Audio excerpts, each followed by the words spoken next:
Andrew earned a master's from Georgia State University about 5 years ago, and then he went on to do work for the Centers for Disease Control. And if I recall correctly, I think he spent some time overseas with them as well. And then he had the good fortune of getting to move down to Baton Rouge, Louisiana. And we have the good fortune that he now works at the Louisiana Department of Health. And when I first saw the COVID dashboard that LDH had put up, I had already seen a couple of other ones, but to me, it just spoke to the fact that there are certain things that Louisiana isn't always at the top of the list for. But I think Andrew and the dashboard that LDH has running puts Louisiana at the top of the United States for states that are being transparent and reporting this information. And even though people may not realize that it's GIS, and I like to be able to tell people that's a great example of that. Andrew, please go ahead and take it away, and we'll have time for questions later. All right. Thank you, John, for that introduction, and thank you to both SCAUG. Is that how? I've never actually heard the acronym said. So SCAUG, South Central. SCAUG. All right, that sounds better than SCAUG somehow. Thank you to SCAUG for sort of promoting this, and John for setting this up, and then thank you to Geo for hosting. I think this is a really awesome group, and I'm glad to be able to present. As John said, I work for the Louisiana Department of Health, specifically in the Bureau of Health Informatics, which is part of the Office of Public Health. And since March 9th of 2020, I built and then have maintained since then the Louisiana COVID-19 dashboard. So we're 4 days from the 1-year anniversary from when I cracked open AGOL and started putting this all together. So it's been a long time. A lot has changed. I know Adam had wanted us to have a discussion. I think that's really important given sort of what has happened with GIS and COVID. So I'm going to do a quick presentation just talking about the dashboard and how it's changed, and then talk a little bit about sort of working in the public health space as a GIS professional. And then I'd love to sort of get a discussion going and see what you all think. So I'm going to start off with, as I said, just a quick overview of the dashboard itself. So before I start, I do want to acknowledge I built and maintain the dashboard, but I do that as part of a team. Other members of the Bureau of Health Informatics, especially the Chief Data Officer, Jay Bessie, and the Director, Dr. Lee Mendoza, are hugely important in maintaining the data processing flow as well as the dashboard itself. And then we work closely with the infectious disease epidemiology team and the Office of the Secretary at the Department of Health to get the correct data, maintain good messaging, things like that. So it is a team effort. I wanted to acknowledge that before we dive in. So the dashboard, it launched Saturday, March 14th, 2020. So it will have been public for a year and about a week. That was when we sadly reported our first death. So, 9 a.m. on a Saturday, I got a call from the governor's communications team saying, we're going to go live with this because we unfortunately have to report our first death. Since then, the dashboard itself, which is embedded on the LDH coronavirus website, has also been embedded on a variety of news outlet websites throughout Louisiana. I actually suspect a large number of our views come from people going to WBRZ or Channel 9 and finding the dashboard embedded there on that page. The dashboard itself is built using ArcGIS Online, their operations dashboard software. But we have integrated Google Sheets for piping data in, and also there are some Tableau visualizations that we embed within the dashboard just to sort of beef up the kinds of visualizations we can produce. As I said, we get data from infectious disease epi, some of the data we bring in ourselves, and then also from the Office of the Secretary at the Department of Health. The current dashboard has 3 maps, 14 other visualizations, 2 data lists, and 15 top-level indicators. When the map was first made, if I remember correctly, I think it had 5 top-level indicators and 1 map. So it has changed a lot. As the pandemic has gone on, there has been requests from a variety of sources for more data to be shown, additional visualizations to be made available, data to be made downloadable, and we have responded to that in kind, sort of expanding the dashboard to meet those requirements. we've added filtering functionality so that the members of the general public or local government who just want to see the numbers for their parish can easily do that without having to navigate away from the primary page of the dashboard. Way back when this started, we updated every day at 9 a.m. and 5 p.m. In reality, for the first week, we updated every time there was a new death reported. The governor requested that we did that. So I think at one point we updated 6 times in one day. That has now gone down to daily indicators are updated every day at noon except Sunday or except Saturdays. And some of our indicators are updated weekly on Wednesdays. And the dashboard itself has roughly 45 million views as of the last time I checked, which was 2 days ago. So we know it's being used. A lot of people are gathering information on Louisiana from this dashboard. Over time, it has changed quite a bit. When it was first built, I put it together more as a, way back on March 9th, 2020, I put it together as a proof of concept to show leadership within the department, hey, this is something that we could do using technology that we already have licenses for, that we already, that we can easily put together. And it was a single layer that I updated manually just to show that it would work. And very quickly, they wanted to launch that dashboard. And so initially we started with one hosted feature layer that I manually typed numbers into. It had 64 lines for each parish, and I manually updated it twice a day. Very quickly, it became clear that that was not an option. I could not hand type into an AGOL feature layer all of the numbers, especially, unfortunately, as cases grew. And it wasn't just 1 or 2 parishes whose numbers were changing between each update. It was all 60, all of them. It wasn't 64 at the time. That's when we integrated Google Sheets. You can easily pipe, you can set up Google Sheets and then fully update the sheet and use that to overwrite feature layers in AGOL. And so we very quickly transitioned to that. That also made it really easy for us to allow the actual producers of the data to edit the backend data set themselves so that it wasn't having to be sort of mediated through me. We thought the closer to the actual source of the data, the more likely it would be accurate. So that was another advantage. From there, we created more layers and we added additional visualizations, right? Originally, it was just how many cases are we reporting at each parish? And then we wanted to know deaths and then tests. And then we wanted an age breakdown, gender. We got more and more demographics. So we just continued adding layers and visualizations. As time went on, it became clear that a temporal aspect was something people wanted. And that's when we started bringing in Tableau graphs, because I think Tableau graphs make a little bit prettier line charts. So we started bringing those in to show how cases had changed over time, how hospitalizations had changed over time. We started geocoding the records. Rather than just using the zip code listed on the actual records, we would fully geocode it to obtain census information so that we could report census tracts so people could see sub-parish level variation and see sort of community level spread. I used Web App Builder to produce an app that allows you to download all of the data that's featured on the dashboard. So anything that comes from an AGOL feature layer can be downloaded as a CSV every single day. We thought that was really important to make sure that, we're going to show you the data we think is important in a way that we think is meaningful to you. But at the end of the day, we also want you to have access to the data so that you can look at it in whatever way seems most relevant to you, right? We wanted to be transparent that way. As we moved on, we did restructure the feature layer that powers the dashboard. All of the daily updates to the COVID dashboard are now handled by a single long form feature layer. So rather than having multiple layers that all spoke to the different pieces of data, we restructured it so that it is a single table that powers all of the different indicators and holds all of the different measures. This really smoothed things out and mostly just meant that I had to click fewer buttons every day. And then we've also gone and we've added weekly level data, things that we think need to be calculated on a weekly basis and need to be lagged, things like all of the maps, the census tract map, because we didn't want to geocode all of these tests every single day. Parish risk map, which is now the initial landing page, that's a weekly thing because we need enough data to actually calculate those, right? Tests lag 3 to 5 days from when they're taken to when they're reported to us.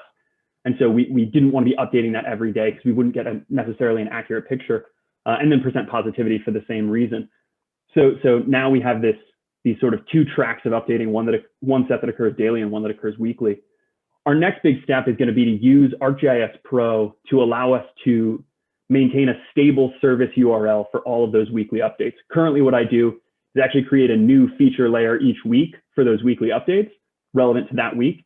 We're going to transition that over to being a system where we update a stable feature layer week to week to make it easier for other users to embed. This is just sort of all of the different kinds of data. We can talk more in a discussion about it, or you can look at the dashboard. They're all there. We try and make it as clear as possible. The process itself is sort of an interesting beast. We've prepped different steps of it to be automated, and then have chosen to keep some portions of it manual so that we can keep an eye and make sure that nothing wonky has happened in the data. Because the reality is COVID, its longevity, its pervasiveness, it has posed a lot of data problems, and doing some of these updates manually lets us keep an eye on the data so that if something odd or unexpected happens, we can respond to it immediately rather than finding it later and sort of missing our update window. But in a normal day, by 8 a.m., people within BHI will have run the data processing code. So they'll take all of the tests that have come in, from the previous day, and we run them through a process. We clean, we deduplicate, we make sure the variables are in the correct format and things like that. That's done by 8 a.m. or because my boss who usually runs that data has a newborn daughter, it's usually done by like 4 a.m. But it's at least done by 8. By 10, the infectious disease epi team will go into our Google Sheet and add all of the death data from the previous day. They handle all the death data. We handle the case and test data. By 11, the Office of the Secretary will submit a report that tells us about hospital resources throughout the state. All of the hospitals report to a team within the Office of the Secretary about how many beds they have available, how many COVID patients they're currently treating. And by 11, they usually send that report out. That report can be delayed for a variety of reasons. And so we actually lag those data one day. So while we get the report at 11, we use the previous day's report just to make sure that we don't miss our update window.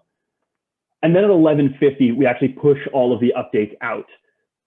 That's so that if anything goes wrong, we have about 10 minutes to fix it before we hit our noon ideal update deadline.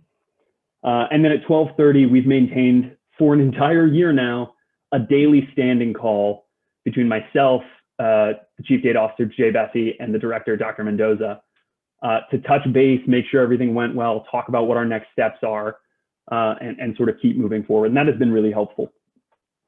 And then in theory at 5 p.m., we have a cutoff where you can't add new features for the next day. That is more of an aspirational timeline. We've added a lot of features that we didn't get asked to add until like 9 a.m. the morning of, but ideally we would know by then. For the sake of making sure we have time for discussion, we can talk more about the data structure if that's something that interests you, but I think that's not the primary thing worth discussing. A big thing for us is we wanted to make sure the data was downloadable, right? It's one thing for us to tell you what's happening, and I think in the interest of transparency and trust, it's another for us to give you the data that we are using to report those numbers. And so the AGOL layers we made downloadable using Web App Builder, and then we also produced 3 larger data sets that we update weekly that report the data over time. So cases and tests by parish over time, cases and tests by census tract by week over time, and then cases by gender and age over time. We wanted to provide all of those data, both so that individuals could look at how things had progressed, can understand the work we were doing and how we came to these numbers, but also so that researchers could begin doing work, right? If people wanted to see how COVID spread throughout the state, knowing the number of cases and tests done in each parish each day since the beginning of the outbreak goes a long way to doing that. And so we wanted to make those data sets available. And all of them are downloadable in CSV form. Beyond just being able to download the data, actually using ArcGIS Online has been a huge boon, not just for us, but for our partners who use our data. There are nonprofits, parish governments, regional bodies, local governments who take those feature layers and embed them directly in their own GIS products, who pull them down and use them for reporting to their leadership. And I've actually had a really wonderful opportunity to meet via email several GIS practitioners from different cities, from different parishes, from different regional authorities who all use these data. And I've really enjoyed getting to work with them to make sure that they can integrate our data in. Because at the end of the day, while we want to make this dashboard so people can see the results, we also want to make the data available so that other people can embed that content in a way that is useful to them. Like I know New Orleans, I've spoken with some of their GIS staff. They take our weekly census tract data set, filter it down just to Orleans Parish, and report it on their dashboard. Right, so they're integrating that data in, and we're using ArcGIS Online to do that. It makes it easy for others to follow suit and consume that data. The next big thing in the world of dashboarding for LDH is our vaccination dashboard. Now that vaccination rollout has ramped up, obviously there are important questions about how is that going, where are people getting vaccines and things like that. There are questions of health equity. And so we have designed and implemented a dashboard that will follow a similar pattern to the COVID dashboard. A little bit more deliberate this time because we've learned a lot from building the COVID dashboard, but we do plan to continue rolling out more and more information that goes down to a finer and finer level. For those of you who might be keeping track, yesterday we actually introduced several new pieces of data to that dashboard. Previously, we were reporting the number of individuals who had initiated a vaccination series by region, and then we had demographic breakdowns for those individuals who initiated. We're now also reporting the number of individuals who have completed as a percentage of the population by region. We've added demographic breakdowns for the number of individuals who have completed their vaccine series, and we have begun parish level reporting, both on the number who've initiated or completed series and the racial breakdowns of those various categories. And that's all the way down to the parish level. We'll continue implementing that. We'll add regional level data for our demographics. We'll map down to the parish level, and we'll continue stepping forward as eligibility expands and the rollout continues. But it is our intention to continue making that vaccination dashboard increasingly data rich so that the level of data people have come to expect for cases and tests is the level of data they will inevitably receive for vaccinations. And I will say, while it has been a lot more work having to maintain two dashboards that pull from data from two very different sources, right? Our epi team versus our immunization group are two separate groups. So we've now, BHI has sort of formed the center point between those two to integrate these data.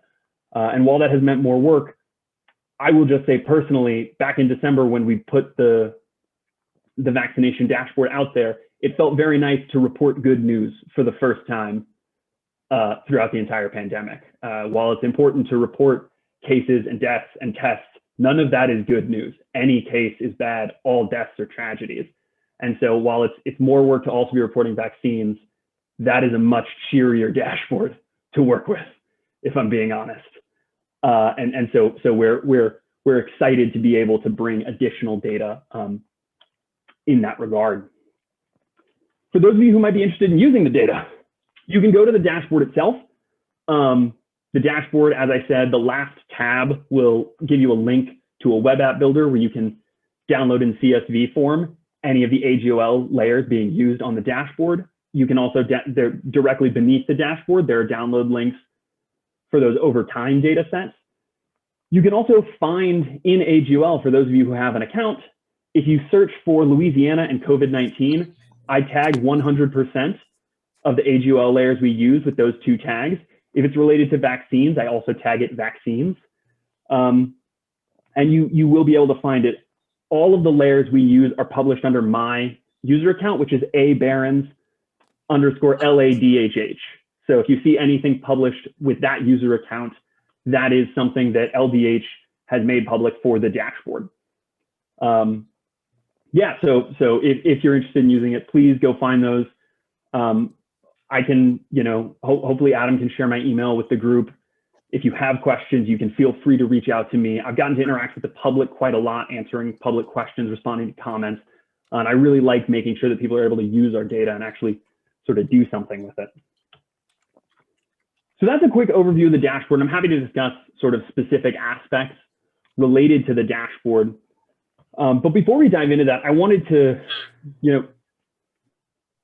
before sort of starting a discussion about the dashboard, I also just wanted to give a little perspective about GIS in a public health space and how COVID has changed that, I think, because as John said, I worked for 3 years after getting my master's at the Centers for Disease Control and Prevention. I was in the Geospatial Research Analysis and Services program. So I've done a lot in the public health space related to GIS, and I've responded to a lot of emergencies and outbreaks. I responded to both Ebola outbreaks in the Democratic Republic of the Congo that occurred recently. At one point, I was actually at WHO responding to that. I've assisted with work in China, in the polio eradication in Africa. I worked the 2017 hurricanes when we had, our 3 Category 5 hurricanes hit the US in rapid succession. And there was a lot of GIS work that went into all of those outbreaks. But all of that work was very focused on sort of internal expert level communication, right? We were creating these products and presenting this information and working with data that came from and went back to often experts in the field or leadership within these agencies. And those people have, a very unique context and access to resources that the general public doesn't have. COVID has been, for me at least, very different in that this is very much a public-facing GIS effort. People in the dashboard, while we want to make sure it's useful to local leadership and GIS professionals, ultimately we made it so the public would understand what was going on with COVID. And in that way, it has been a very public GIS effort that I think is somewhat unique in the public health space. All the other stuff I've worked on wasn't really here in the US, and so there wasn't as immediate an interest in the GIS work that was being done related to those things here in our own communities. And so working on a response in our community has been an interesting and I think gratifying experience, being able to work, in the place I live. And I know working with leadership here at LDH, it has given them a different perspective on GIS because they have seen it implemented consistently for a year. And when they've said, hey, can you put this new map up before the governor's press conference in an hour? Having the answer to that question be yes, I think has been very eye-opening for a lot of leadership who maybe saw GIS as, a lot of maintaining licensed servers and a more long-term strategic type thing, when in reality, GIS can respond immediately and provide valuable public information and valuable sort of in the moment information to leadership. And so I think in a lot of ways, the knowledge about and the appreciation of GIS, at least within LDH, has certainly been elevated because we've been able to quickly, accurately, and consistently implement these processes that I think have really, really helped in our response, at least from an informational perspective. So yeah, I would be very interested to hear questions or comments or points of discussion that anybody has to offer. Great. Thank you so much. That was wonderful. I personally, I really liked a couple of things that you mentioned, and one was the emphasis on distributing data sources and web services to other departments. I think that's a really great direction for all GIS to go, especially just interconnected between departments. And I was thinking if people could put questions in the chat would be easiest to kind of mediate a little bit, just to keep things on track. And I will just start quick with one question I had was, could you talk a little bit about what it was like to collect this type of data and where it was coming from? You mentioned Google Sheets, which I think is a really great source for data collection. But could you talk about how the actual information got from the hospitals to the map and the challenges associated with that? Yeah, absolutely. So the Google Sheets are at an interesting point. They're sort of the last stop for all of the data.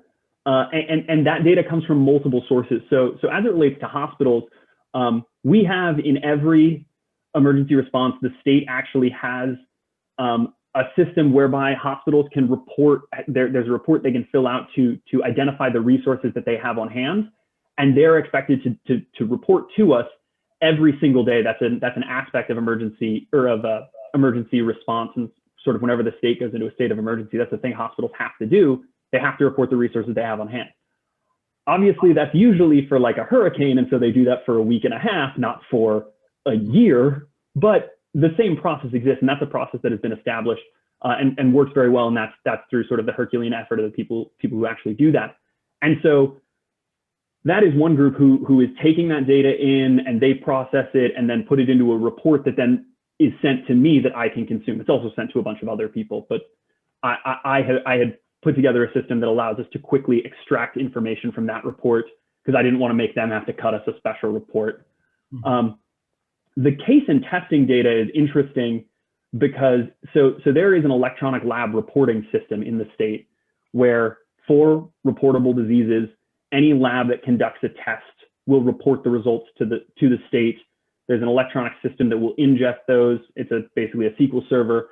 And then what we've done is we'll cut that data out, and then we have a lot of Stata code that cleans that data. So it cleans up variables to make sure that there's nothing wonky inside there. No Unicode is slipped in that might break our later processes. And it looks for duplicates. It removes test patients, because sometimes labs submit test patients to make sure their submission is still working correctly. And so we need to find and remove those so we don't report that as an actual test. So that we have a whole Stata process that will process all that data, and then it produces a report that I can then harvest data from and push into the Google Sheet. So there's a lot of sort of different step processes that data will come in one way and then needs to be processed, and then reports are produced and the data is pulled from those reports. I will say from a data perspective, it has been an interesting thing because a lot of these systems were put together for, reporting stuff like, diseases that are not as common. And suddenly these systems were, every lab was having to report every COVID test, not just positive tests. They have to report all of their tests to us, including all the negatives. And COVID was just so much more widespread than any other reportable disease has ever been. And so it put a lot of strain onto these systems. And so we've had to do a lot to both make sure the data processes cleanly, but also just that the data can continue getting pulled in. One thing that I think is interesting from a data processing perspective, just in general, is the length of the pandemic has made sort of processes you set up at the beginning when everything was going fast that work really well might not work great 7 months later, right? You might introduce new problems. I think a good sort of GIS example is we geocode all the results. Early on, though, we were noticing individuals who were tested multiple times would sometimes have a different address, and that different address would be a hospital. We know they don't live in that hospital. It's likely they were just admitted and then tested again. And so we set up a system that would look at all of the different addresses and assess which one was most likely to be an actual residential address, and then use that address for that individual. Well, that's great when the pandemic is a month old and there's an eviction moratorium and you're assuming no one has moved. When the pandemic is 8 months old, you now probably there are going to be a non-trivial number of people who've been tested 6 months apart who legitimately live in a different place. I have moved once during the pandemic. Yeah, so we had to update that geocoding process to allow for individual patients who have multiple records to have multiple locations as well, so that we could assess, if 6 months ago you had a negative test and 1 month ago you had a positive test, I really want to know if you're living in a new place a month ago when you got that positive, because that really matters. And so that was a process change we had to make just because of the longevity of the pandemic. So yeah, I think from a data perspective, it has been very interesting going for a whole year with such a huge amount of data coming from so many different sources. But sort of each stream of data usually has its own processing metric and its own sort of expert sitting on top of it who helps guide how we integrate it into the system. Wonderful. One thing that I really liked that you mentioned was that you've left some manual data processing in the workflow, and I think that's really valuable, because I think it's really nice to have to avoid the temptation to automate literally everything and leave some eyes on certain aspects. Yeah, and I think that's been really great, because again, in a year, so many weird things can happen, right? The physical location of the server that processes our tests is in a building that obviously receives power. That building has, for maintenance reasons, had its power cut off twice. And so suddenly you no longer have access to a server because there's just no power to it. And there's not a great way to avoid that. And so you have to be prepared. And so, when there are weird technology hiccups, if we had automated everything, we might publish to the dashboard and then seeing it public out in the dashboard go, wow, those numbers seem really, really low. But instead, because we're doing this manually, we'll pop open the report that we generate and go, I think there were more than like 100 tests yesterday. And then we can check, find the error, rerun the data, and publish to the dashboard without any problem, because there was a step in there where we had to look at it and go, that seems not right. And so maintaining those manual steps, I think, is really important to making sure that errors are caught before you report this to the public. Yeah. Which is really a question of, we want to remain credible and trustworthy. And I think minimizing those errors is a good way to do that. And if that means I have to keep my computer next to me as I cook lunch, I'm fine with that. Very good. Fawe had a question. Maybe I'll just turn it over to Fawe. Do you mind just asking? I have quite a few. Why don't you get back to us on the one I put it on the chat? It's you talk about the dashboard. That's exciting. You can see this process of COVID dashboard is kind of invading, right? Invading everywhere, spreading. But I am wishing, hoping and believe it would be the case that the vaccination is the way to, to make the COVID recess. So if is the state keeping a good record of, the deployment of vaccination, the spatial temporal data? Because we need to learn lessons. Are we doing a good job? Could we improve the next time? They will always be next time. Unfortunately. So yeah, could you? Yeah. I mean, the parish level is okay, but we need more. The specific site and so on. Yeah. Yeah. So that is absolutely something that we are acutely aware of. We run into this dual problem where, on the one hand, as we get millions of doses out there, maintaining the entire data set becomes difficult, right? When you have 85 variables for each record and you have 4 million records, suddenly that data set is truly massive. And if you can, cut off half those variables, it'll make it smaller. We have avoided that temptation, and we've instead found other ways to increase efficiency, because we know that there is value in maintaining 100% of this data, or of these data. So cases is a good example. We maintained test collection date, even though we weren't using it for quite a while, because we just weren't at this phase where we could implement it. And then as we got more stable and sort of the system was in place, myself and my bosses came back together and we said, hey, we need to put together an overtime data set for testing and cases so that researchers know when new cases were appearing, where those new cases were appearing. And so the fact that we had been carrying around all of the variables for this data set meant that we could go back and back calculate it for everything. And we're certainly doing the same thing with vaccinations. And I think the trend you saw with case information, where it got to lower and lower geographic scales, and then we started adding time and we gave more demographics, that's the same thing you'll see happen on the vaccination side. We don't have like an official update schedule, because things can always change and happen that push us back, because we have to fix stuff, address things, we run into other issues. But certainly, right now we're reporting stuff at the region level. We're mapping things at the region level. We're not reporting them at the parish level. We want to get them mapped at the parish level. And from there, we're going to want to move down, give more community level information, and sort of the next step beyond that will be providing temporal information. I can already tell you, we are acutely aware that parish level reporting is great, but we need to make sure that we're actually within parishes, we're hitting all of the communities that need access to the vaccine. And so we are aware that we need to start going below that as well. So we don't have like a sort of published or expected timeframe for rollout, but know that those are the next steps we are thinking to and we're already looking to. And when we do get to those steps, we will be acutely aware that we're going to want to provide information going all the way back to when we started giving vaccines, so that people can see how that progressed over time. I think vaccination over time information will be really interesting, because a large part of the variation you'll see is going to be based on eligibility, right? Originally, it was 70 plus and healthcare workers. And you'll notice when we look at the data right now, the demographics skew really hard towards people who are 70 plus because they were the first group who could get it.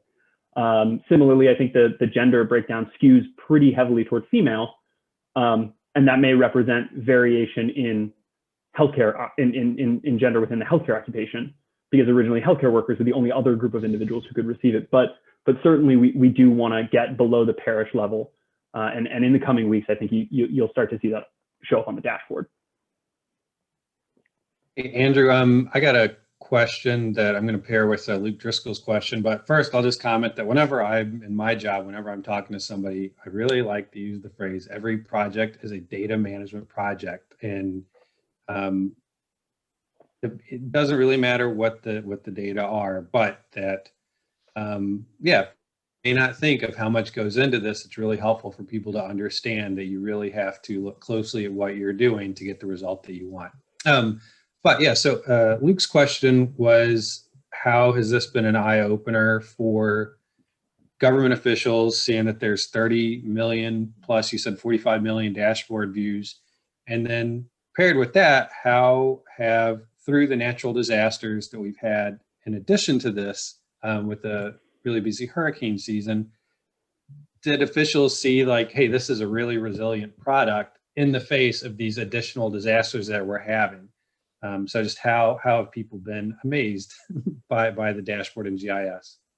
Yeah, so one thing with the sort of multiple hurricanes we got hit with, as a government employee, I'm obligated to work emergency responses if called upon. So I'm always placed like in a sort of on deck capacity for any emergency response. For each hurricane, I had to reach out to our emergency response personnel and say, don't activate me. I'm currently activated on a different emergency response. Please don't have me do two. But I think we certainly know that leadership is acutely aware of the success of reporting via the dashboard. And it has, I think one thing that has been very interesting and that I think will be helpful for GIS going forward is I think there's an appreciation of the value of having GIS at the table for those discussions, right? In my entire career up to this point, I have very much been at the bottom of that totem pole where, you know, things get sent sort of slowly down the chain to like the map jockey at the bottom who starts making products.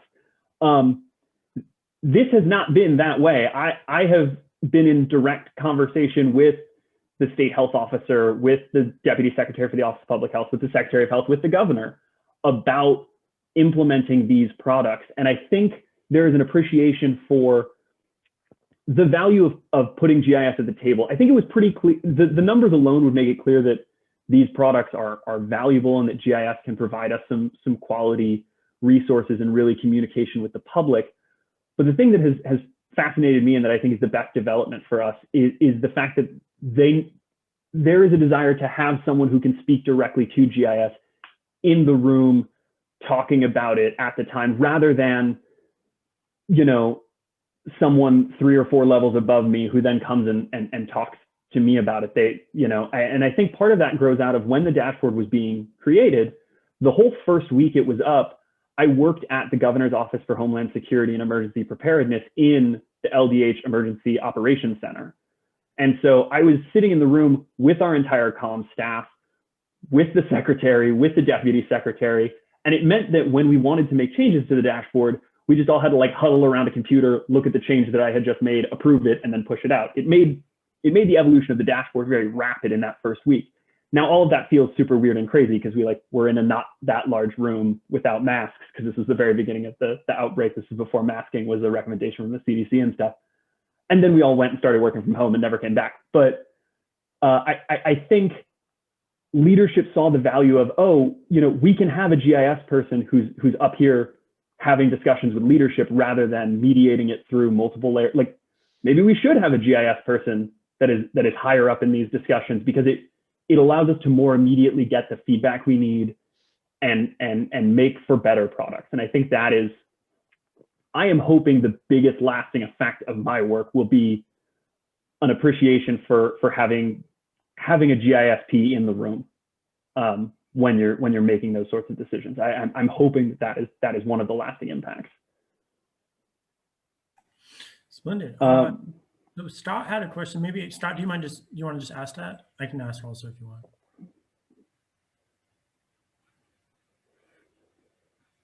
Okay. Took me a little while to find the mute button. No.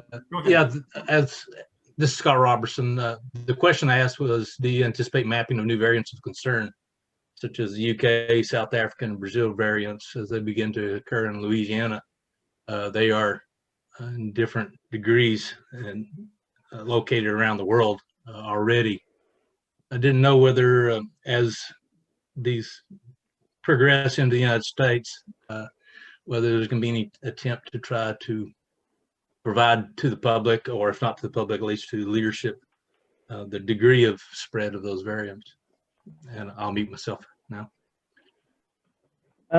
Yeah, so at the moment that is not sort of on our agenda. I think part of that comes from the number of variant cases that are currently circulating, and then also the reality that, right, variant cases on when you test are just COVID cases. It isn't until you do genome sequencing that you can determine that they are a variant. So there is a whole team that tries to search down suspected variants and then get them sequenced to confirm them. But that's a slightly different process from just testing. However, these are not decisions that I get to make, but I would suspect that if one of the variants emerged as sort of the primary circulating variant, we would probably move to establish a means of reporting that information through the dashboard as well. So I mean, I can't be positive on how those discussions are going, because again, that's going to be more of an epi discussion. But that is something that the Department of Health is keeping an eye on, and if it becomes clear that there we have cause for there is a good need to report to the public about the specific locations of these variants, I do believe that would be something that would be handled by the dashboard. Probably another tab on the dashboard if I had to guess, but because we can always add more tabs. Cool. John Jen asks a question. Would you like to ask it? Unmute yourself and ask.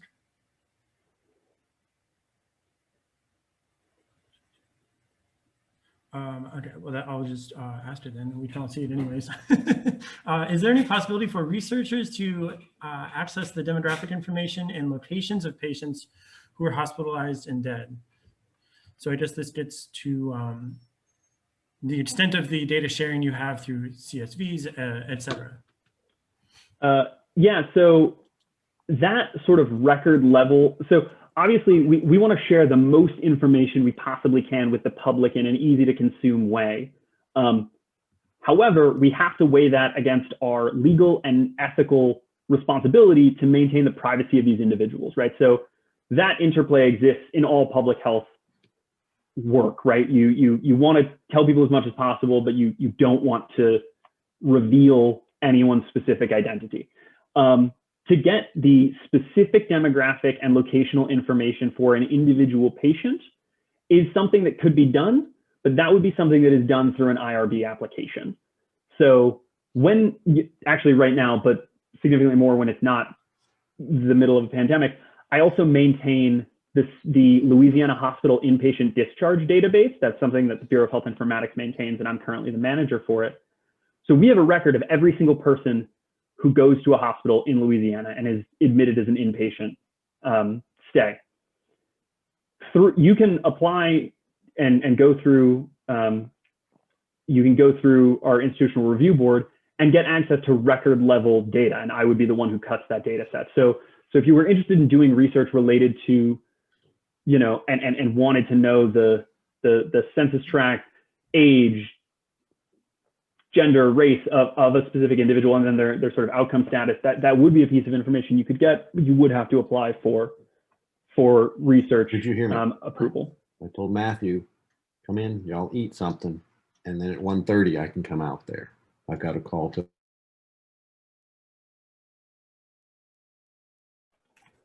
So yeah, that would be, and we do have a way of a means of addressing research requests. So if that is something you're interested in, you can submit a request to LDH, and we will process it and get you the necessary approval so that you can see that potentially identifying information.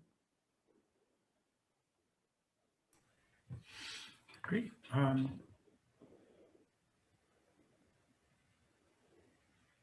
John has an interesting question here. Well, he sent me a message, I guess. We do have a few minutes left. Would you mind, do you think it would be reasonable to just share your screen and show us the page? Just a real quick, Sure. Here's the dashboard. Yeah, give me 1 second, I'll pull it up. Yeah, for sure, great. Yeah, that'll round out the hour, I think, really well. I guess in the meantime, I'll just say, really appreciate you taking the time. And if anybody here has any inspiration for sharing with the group in 2 weeks. I just, when you bring up your page, take your time, I just want to make a quick comment. This is just for you. Andrew, I can't help but be selfish for our students. If there are chances, if it's the right time, talk to the people and get some help from us. We can send students over there, intern, or a graduate assistantship to work with you to help you a little bit, and the student pick up the skill, and then you get a little bit of relief. So yeah, let's do this. To help LSU. It takes Katrina to educate the public how remote sensing, satellite imager, GIS, that kind of thing, really makes big difference. Unfortunately, it takes another disaster like this COVID, to remind, how relevant we are. So we are making difference, and we want to drive this all, the final yard for the touchdown, really help students in career-wise. That's all I have to say. All right, you go ahead. Yeah. No, absolutely, and I may well reach out to you. I'm actually currently teaching a course for LSU Health Science Center in New Orleans in the School of Public Health, doing a public health GIS course. And actually, I should let them know about Geo for All. The desktop software we use is QGIS, because most of the students have Macs, and I didn't want to have to deal with instructing them on installing Parallels. So that's a good alternative. I worked with the Louisiana Tumor Registry that's housed in that school, so I know a few people there. But I mean, I would love to work with geography students up in Baton Rouge as well. Okay. So I'll certainly reach out to you. So are y'all able to see? Yep. Great. So this is ldh.la.gov/coronavirus. We have all of our various different pieces of COVID related information, but the sort of centerpiece of this website is our dashboard. The dashboard itself is organized with our 15 top level indicators, providing what we thought would be, for the average, the general public, the most immediately prescient or the most immediately relevant pieces of information, right? Cases, deaths, tests, who's in hospital. We highlight the filterable variables or the filterable indicators. And that's based on the structure of the backend data, which ones are filterable and which ones aren't. In the backend data, there is no field called total cases. There is a total cases field for each parish, and this represents the sum of that. But there is actually a new cases field that I filled in with 504 at like 11:45 today. So that's why some of these are filterable, but not all. We make sure that filterability carries through to the map so that you can identify which parish you're currently looking at, and just to reinforce that this is not the number for all of Louisiana. As I mentioned, the sort of landing map is this parish risk. The pop-up describes the indicators that contribute to the parish risk as well, and we give 2 weeks worth of data on that. And that is back calculated each week. So as new information, new data rolls in, we can update those numbers as necessary. Next up is the percent positivity. A lot of the orders from the governor have specifically mentioned percent positivity as an indicator that is relevant to whether you can reopen bars and stuff like that. And so we felt it was important to include that as a map so that people could easily identify, where's your parish at? We have a list data. Originally, this was actually removed when we switched data structure, and it was added back in at the request of the public. There were members of the public who had a hard time using the filtering, and they really missed the list. And so we brought it back because we want to make sure that this is as usable as possible for the general public. It's not all about me like thinking it looks pretty, even though I don't love this list as a data thing. The public wanted it, and so we went ahead and kept it. This list gives us racial breakdowns at the parish level. We use charts where we sort of feel that is most appropriate when we have our 9 regions. This is our census tract map. You'll notice not all cases are matched to a census tract, and that is because some of the records cannot be geocoded accurately enough to assess what census tract they're in, right? Sometimes people will the data will come in and they will have provided not a real address or no address at all. We'll just have their zip code, and we can't necessarily determine the exact census tract of that individual. And we want to make sure that we're providing highly accurate data. And so we will avoid reporting census tracts for records that cannot be very highly accurately geocoded. And then from there, we have some more demographic breakdowns at the state level. These type of graphs are all actually made in Tableau by my boss, Dr. Lee Mendoza. ArcGIS Online can create these as part of operations dashboard, but they're not nearly as pretty. Tableau is I think a little bit better with non-mapped data. So we thought we'll just embed the Tableau directly in, and that has actually worked really well for us. And then hospital usage by region. This is our downloadable data section. Right, it comes up, and these are all of the different feature layers that are currently displayed. We can look at them, and you have the option to download all of those. We have a long stretch of other information, which is notes related to, gives definitions, stuff like that. I will say, we have an informational email that you can contact if you have questions. I think about half the questions are answered by just directly copy and pasting something from the other information tab. So good to have, but not necessarily the most used section. One thing that's been kind of nice about this dashboard is the cases dashboard is one thing. The vaccination dashboard is a second dashboard, and actually both of these are held inside of an AGOL product called Experience Builder. And so it allows me to have 2 pages within my Experience Builder that populate 2 different dashboards, and that's how you can switch between them. If you go to it on your phone, you'll notice there are 4 pages because we wanted to do away with as many tabs on the mobile so that it was a little easier to load. So you can switch between 4 different options. But the vaccination dashboard is intentionally designed to follow a similar structure, right? You have these top level indicators, you have a map, and then you progress to other indicators from there. Currently, we have no Tableau charts in there, but I wouldn't be surprised if that happens at some point in the near future. Great. That was a wonderful quick tour. It was perfect. And we are at 1 o'clock now. So I just wanted to say thanks so much. Thanks everyone for coming, and thanks Mr. Berens. Really appreciate the time you took to talk to us and show us everything. And I think that's all. So have a wonderful Friday. All right. Thank you again for the invite, and to everybody who came and asked questions. Yeah, absolutely. Thanks, Andrew.